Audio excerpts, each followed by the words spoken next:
주식 투자 심플하게 충분하게 스텝스. 투자자의 입장에서 빠르고 정확한 시황을 전달드릴 최경진의 퀵시황입니다. 어제 바닥인 것 같다고 하셨는데 딱 반등이 나왔습니다. 오늘 어떠셨나요? 네, 오늘은 연준이랑 금리랑 시장이랑 손을 잡고 키다리 아저씨를 찾으러 가는데 저쪽에 언덕이 이렇게 살짝 보이기 시작했습니다. 그랬더니 금리가 그냥 주저앉아 버렸어요. 물을 달라고. 네. 그걸 보고 시장이 또 같이 주저앉았습니다. 그 두 개를 보고 연준이 입은 웃고 있는데 눈은 눈물을 흘리고 있네요. 오늘도 바로 질문 드리겠습니다. 어제 미국 시장을 보고 오늘 우리 시장이 절망적일 거라고 생각을 했는데요. 반등이 나왔습니다. 오를 만한 호재가 있었을까요? 호재는 있었죠. 근데 호재가 그거 가지고만 시장이 이렇게 반등을 했다라고 설명하기는 좀 어렵지 않을까 싶고, 아침에 또 약간 공포감이 좀 있었죠. 네. 그 공포감은 어제 나왔던 호재가 무력하다라고 생각할 정도로 그런 영향을 주지 않았을까 싶은데, 하여튼 오늘 흐름과 어제 흐름은 약간 상반되는 듯한 그런 흐름이 나왔습니다. 뉴스를 먼저 보면 어제 중국의 12월 공업이익이 4.2% 증가가 나왔어요. 네. 전월은 9%였는데 반토막 난 거죠. 네. 그리고 프랑스하고 독일하고 러시아하고 우크라이나가 사자 회담을 했는데 결론은 내지 못했지만 2주 뒤에 다시 만나기로 했다. 그것 때문에 유럽이 올랐다. 뭐 이런 얘기가 있습니다. 2주간 휴전을 한다. 이런 얘기를 하고 있는데, 지금 우크라이나 정부군이 공격을 했다. 이런 얘기가 있어요. 네. 그리고 중국이 AMD가 자일링스를 인수하는 것에 대해서 조건부로 승인을 했다. 이런 얘기가 있죠. 네. 큰 이슈는 아니고요. 네. 그리고 피치가 우리나라 신용등급을 AA-로 유지를 하고 안정적이다 라고 했고 3% 이상 성장할 것 같다 올해도. 그런 얘기를 했는데 늘 나오는 얘기고, 그리고 고령화나 지금 정부 부채 이런 얘기 하는 것들 늘 있는 얘기입니다. 네. 그리고 어제 미국의 이제 지표가 나왔는데 어제 미국의 4분기 성장률, 경제 성장률이 6.9%가 나왔어요. 6.9%. 네. 1984년도에 7.2%. 그거 나오고 나서 거의 40년 만에 이 정도의 성장률이 나왔습니다. 연간으로 5.7%. 이게 전망이 5.5%였어요. 그리고 이전 3분기는 2.3%였거든요. 그리고 12월 달하고 1월 달에 미국 경제 지표가 좋지 않았기 때문에 이 정도가 나올 거라고는 생각 안 했는데 이 정도가 나온 거죠. 네. 그런데 어제 주가가 이렇게 오르다가 또 밀렸다라는 거죠. 네. 장중 변동성이 너무 크다라는 겁니다. 지금 현재. 하여튼 이게 첫 번째 호재입니다. 이게 호재. 그리고 두 번째가 아니고 12월 내구재 주문 같은 경우는 월간으로 마이너스 0.9%가 나왔어요. 이게 이전치는 3.2%였는데 크게 떨어졌다라는 거죠. 월간으로 내구재. 네. 그리고 미국의 1월 3주 세 번째 주 실업수당 청구 건수는 26만 건. 이거 중요한 건 아닌 것 같고. 그리고 4분기 개인 소비자 지출 물가 이게 4.9%. 이전은 4.6%였고 전망은 4.9%였기 때문에 전망치랑 똑같이 나왔다. 그리고 미국의 12월 잠정주택 판매 이게 월간으로 마이너스 3.8이 나왔습니다. 네. 이게 이 전망은 마이너스 2.3이었거든요. 신규주택 판매는 많이 증가했다 그랬는데 잠정주택 판매는 많이 줄었어요. 네. 그리고 중요한 게 이거였지 않을까 싶은데 개인적으로는 어제도 미국의 국채 입찰이 있었거든요. 두 가지가 있었는데 사주물, 그러니까 1개월물 입찰이 있었고 그리고 7년물 입찰이 있었어요. 근데 이 사주물 국채 입찰 금리는 0.035였습니다. 0.035. 근데 이게 이전이 0.04예요. 0.04. 떨어졌어요. 사주물은. 지금 금리가 어떻게 되고 있냐면 단기부터 해서 장기까지 전부 다 올라가고 있거든요. 전부 다 올라가고 있는데 이 사주물 금리는 시장 금리도 1월달 들어가지고 빠졌습니다. 1월달에. 이거 빠졌거든요. 지금 3개월물 금리가 얼마가 뛰었냐면 1월 초에 0.05%였어요. 0.05. 근데 지금 얼마냐면 0.2%예요. 4배가 뛰었어요. 근데 1개월 물이 금리가 떨어졌어요. 이게 좀 중요한 이슈인 것 같아요. 지금 현재 미국의 단기물 그리고 1개월 미만의 어떤 금리 시장에 큰 어떤 요인이 있다. 요인이 있다. 이게 아마 쇼크의 원인이 아닐까. 발작의 원인이 아닐까. 2년물을 계속 보고 있었는데 다른 금리들은 다 올라가는데 이거 하나만 떨어지고 있다는 거죠. 예. 7년물은 1.769가 나왔어요. 이건 이전은 1.48이었고 이번에 금리가 또 올랐는데 응찰은 이번에도 괜찮았다. 2.36배 정도 응찰이 됐다. 지금 7년물이 1.76인데 30년물이 2.1이에요. 예. 차이가 많지 않죠. 예. 뭐 이게 그 스프레드라고 얘기하는데 뭐 지금 75bp 정상적이다 뭐 이렇게 얘기를 했는데 61bp로 축소가 됐습니다. 지금 현재 상당히 많이 줄어들고 있어요. 네. 근데 그것 때문에 쇼크가 발생한다. 이 스프레드가 줄어든다 해가지고 쇼크가 발생하지는 않습니다. 네. 근데 줄어드는 구간에서 보통 주가가 좋아요. 그러니까 역전이 될 때 이제 그때 이제 문제가 발생하는 건데 지금은 그런 구간은 아닌데 이 금리, 그러니까 저는 2년물에서 뭔가 문제가 있다라고 생각을 했는데 2년물이 아니고 1개월물 미만인 것 같아요. 지금 1개월물 이 금리가 중요한 것 같은데 하여튼 이게 지금 조금 문제가 됐던 것 같고 어제도 시장에 잘 오르다가 밀린 것도 이런 부분이지 않을까 이렇게 생각이 들거든요. 이게 이제 새벽에 나오는 뉴스들이거든요. 네. 그리고 이제 두 번째 호재는 애플의 실적입니다. 애플의 실적. 애플의 실적이 1200억 달러가 넘었죠. 네. 상당한 실적입니다. 그러니까 이런 기업들의 실적이 이제 시장을 떠받치는 역할을 하는 거거든요. 어제 테슬라 같은 경우는 나빴죠. 많이 빠졌는데 신차가 없다 그랬잖아요. 반도체가 부족해가지고 공급망 때문에 신차가 올해 출시 못한다 이런 얘기를 했는데 그건 악재였고 네. 애플의 실적은 호재였다.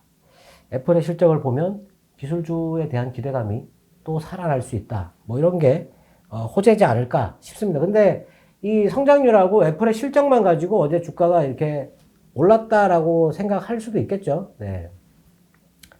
근데 뭐 이 애플 실적은 아마 시장 영향을 안 준 것 같고 뒤에 영향을 준 것 같고 이 금리가 장중에 또 큰 변동성을 만들어내지 않았을까.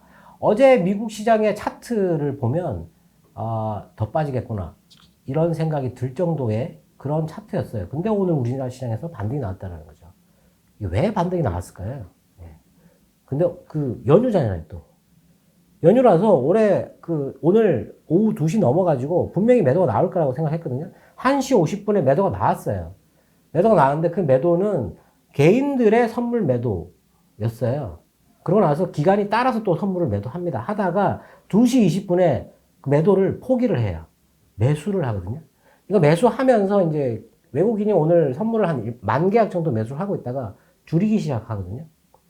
이게 처음에는 자발적으로 줄이는 것 같지는 않았고, 이거 매수 때문에 여기 매도가 매수로 이렇게 전환하면서 매수가 떨어지는 그런 형태였는데, 나중에 마감 3시 넘어가지고 여기서 가파르게 매수를 하니까 이게 툭 떨어지거든요. 오늘 외국인의 선물 매수는 10,000계약에서 1,000계약으로 떨어져요. 어제는 매도를 하고 있다가 마감할 때 그게 다 줄었어요. 근데 오늘은 매수를 하고 있다가 다 줄었죠. 반대 현상이 나타난 겁니다. 네. 근데 주가가 많이 올랐죠. 네. 왜 올랐을까? 시장에서는 뭐 연준이 거의 7번 금리 올린다는데 왜 올랐을까? 생각을 해봐야 되겠죠. 네. 네. 말씀처럼 연휴도 있는데 도저히 믿기 힘든 반등입니다. 장중에 선물을 매수하던 외인이 어제와 반대로 매수분을 모두 반납을 했는데요. 일시적인 반등일까요? 방금 말씀드린 대로 어제하고 반대로 움직였기 때문에 이건 일시적일 수도 있다라고 생각할 수 있어요. 네. 근데 제가 생각하기에는 오늘 오를 거라고 생각을 보지 않았고, 그리고 어제 제가 그냥 기술적인 부분만 생각을 해서 어제가 바닥인 것 같다라고 말씀을 드렸는데, 사실 지금 시장이 바닥을 찍어도 V자로 올라가지 못합니다. 네. 코로나 때는 바닥을 찍고 나서 연준이 금리를 인하를 해서 폭락을 한 거거든요. 네. 그리고 나서 뭐 돈 더 푼다 뭐 이런 얘기를 하고 나서 이렇게 올라가는 건데, 폭락을 하면서 그 반대 매매 다 털리고 그러고 나서 이제 반등이 나오는 거거든요.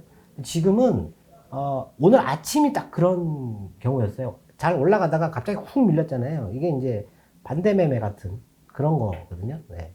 그러니까 더 빠질 거다. 미국 시장을 봤으니까 더 빠지겠구나. 그리고 연휴니까 아침에 이렇게 살짝이라도 오를 때 팔아야 된다. 이렇게 아마 생각하지 않았을까 싶고, 그게 다 소화가 되고 나서 이제 올라갔던 거라고 보여지거든요. 9시 50분 정도에 턴을 한 것 같은데, 제 생각에 바닥은 찍었는데 V자 반등은 어렵다. 여기서 이제 바닥을 다지는 움직임이 있어야 되는데, 우리 연휴 기간 동안에 그런 움직임이 나타날 수 있다. 그리고 어제 제가 연준이 얘기한 게 저는 완화적이다라고 얘기를 했는데, 연준이 얘기하는 거를 대답을 안 했다고 해가지고 반대로 해석했잖아요. 네. 연준이 대답을 못한 이유가 있을 것 같거든요. 저는 연준이 일부러 대답을 못했다라고 생각을 하는데, 시장의 반응이 완전히 매파적으로 0.5% 지금 3월 달에 0.5% 인상한다고 거의 뭐 기정사실인 것처럼 얘기를 하고 있어요. 그리고 7번 얘기하고 있거든요. 근데 거기에 대해서 대답을 안 했습니다. 그냥 연준은 고용도 좋고 물가는 높고 경기도 좋다. 그 얘기만 했잖아요. 네. 근데 뭔가를 얘기를 하고 싶었을 텐데, 해야 했을 텐데 못하지 않았을까? 그게 뭔가 이 단기물 금리인 것 같아요. 네. 하여튼 뭐 연준이 갑자기 어떤 그 변화를 손바닥 뒤집듯이 변화를 주면 뭔가 이유가 있습니다. 그거는 밝히지는 않지만 나중에 나오는 게 보통 대부분인데, 하여튼 그런 이유이지 않았을까. 그리고 좀 영향을 좀 주지 않았을까 싶은데, 애플의 실적이 좀 상당 부분 영향을 주지 않았을까 이런 생각도 들고요. 그리고 변동성이 지금 장중에는 큰데 미국도 이렇게 오르다가 크게 빠지잖아요. 네. 그 오르던 부분을 다 반납을 하는 거죠. 장중에는 큰데 그 변동성이 종가 기준으로는 줄어들고 있다라고 생각되거든요. 네. 그 변동성이 줄어드는 거, 지금 심리적으로 안정을 찾느냐 안 찾느냐, 그게 중요한 건데, 나스닥이 이 정도 빠지면 단기적으로 이렇게 빠지는 경우가 악재가 있을 때를 제외하고는 거의 없습니다. 근데 이렇게 나오는 이유는 돈이 너무 많이 지금 시장에 들어가 있어요. ETF라든지 이거 제가 많다고 그랬잖아요. 그게 많으면 일정 수준 이상 주가가 빠지면 기계적으로 매도가 나온다고 그랬지 않습니까? 그것 때문에 변동성이 큰 거죠. 싸다고 생각해서 사는데 그것 때문에 기계적으로 매도가 나오니까 또 밀리고 뭐 이런 식으로 가는 건데, 그쪽에서 약간의 좀 안정적인 흐름, 심리적으로 안정적인 흐름을 찾게 되면 그게 지금 금리 쪽에서 나와야 되는 거거든요. 금리가 좀 안정을 찾아야 심적으로 조금 괜찮다. 오늘 2년물의 금리 전망을 1.5를 얘기를 했어요. 1.5. 그리고 10년물 금리를 2.1을 예상을 했거든요. 예.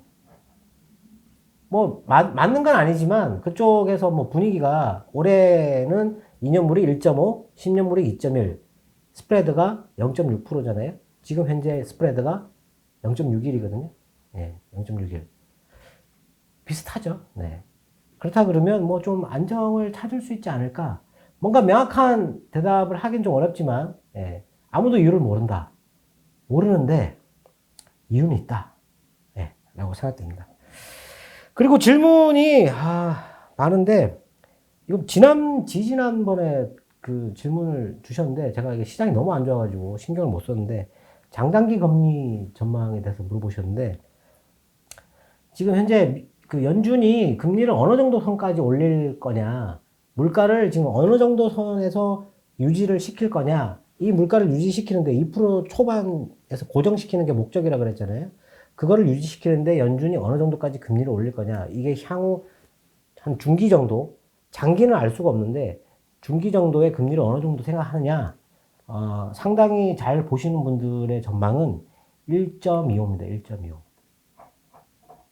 1.25 이상 금리를 올리기가 쉽지 않을 것 같다. 뭐 이런 얘기를 하고 있어요. 근데 그게 올해 안에 끝나는 게 아니거든요. 장기적인 싸움이에요. 지금 연준은 분명히 얘기했잖아요. 장기적으로, 점진적으로 미세하게 조정해가면서 가는 거거든요. 근데 올해 안에 금리를 다 올려버리는 것처럼 자꾸 얘기를 하고 있어요. 그건 아닙니다. 그리고 어제 질문에는 지금 이렇게 많이 빠지면 약세장으로 진입해가지고 투자 매력도가 살아날 수 있느냐? 제가 조금 전에 말씀드렸다시피 그 투자 심리가 회복할 수 있느냐라는 거죠. 지금 반등했는데 이 반등 믿을 사람이 있을 것 같습니까? 제가 보기에는 없지 않을까 싶거든요. 예. 이 그 V자 반등이 어려운 이유는 이 투자 심리의 훼손 때문에 그렇거든요. 그래서 바닥을 다지는, 자꾸 꼬리를 달고 끌어올리는, 지금은 자꾸 머리를 받고 떨어지고 있잖아요. 이렇게 불안한 거거든요. 근데 꼬리를 달고 자꾸 올라오는 이런 모양이 나오면 안정을 찾게 될 가능성이 있다. 예. 근데 정확하게 바닥은 좀 시간이 지나면서 다져지고 나서 알게 된다라고 생각합니다. 그리고 계좌 관리, 계좌 보기가 겁이 나가지고, 네. 어떡하냐고. 저는 뭐 어쩔 수 없이 봐야 되니까. 근데 이렇게 하락할 때는 바닥이 나오기 전까지는 저도 고객분들의 계좌를 열어보지는 않습니다. 잘. 예. 얼마큼 빠졌겠구나라고. 왜냐면 종목은 계속 보고 있으니까 얼마큼 빠졌구나라는 걸 알고 있거든요. 계좌를 열어보지는 않는데 얼마큼 빠지는지는 알고 있어야 됩니다. 그리고 이제 어제 바닥이 나왔다라고 생각이 될 때, 그렇게 나올 때 제가 지난번에, 지난주에 제가 말씀을 드렸잖아요. 가만히 있으면 안 된다고. 네. 그동안에 내 것만 빠졌었거든요. 근데 좋은 주식들이 오르다가 다 빠졌어요. 그러면 반등할 때 좋은 주식들은 빨리 올라갑니다. 빨리 올라가고 그 종목도 믿을 수 없다면 지수를 사야 된다고 그랬잖아요. 네.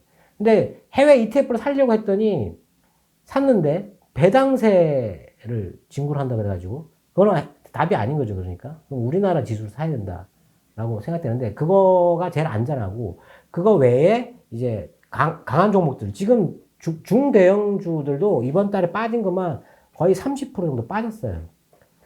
내 거 더 빠졌잖아요. 네, 더 빠졌는데 차이가 많이 줄었어요. 근데 올라가는 속도는 엄청나게 차이가 많이 날 겁니다. 그러면 바꿔야 돼요. 빨리 바꿔야 됩니다. 이 종목의 미련을 갖고 있을 필요가 없어요. 그 손실률을 얼마나 빨리 회복하느냐의 싸움이거든요. 네. 절대 그 운용을 잘하는 사람들은 그냥 놔두지 않습니다. 그런 거는. 바닥이다라고 싶을 때는 빨리 교체합니다. 빨리.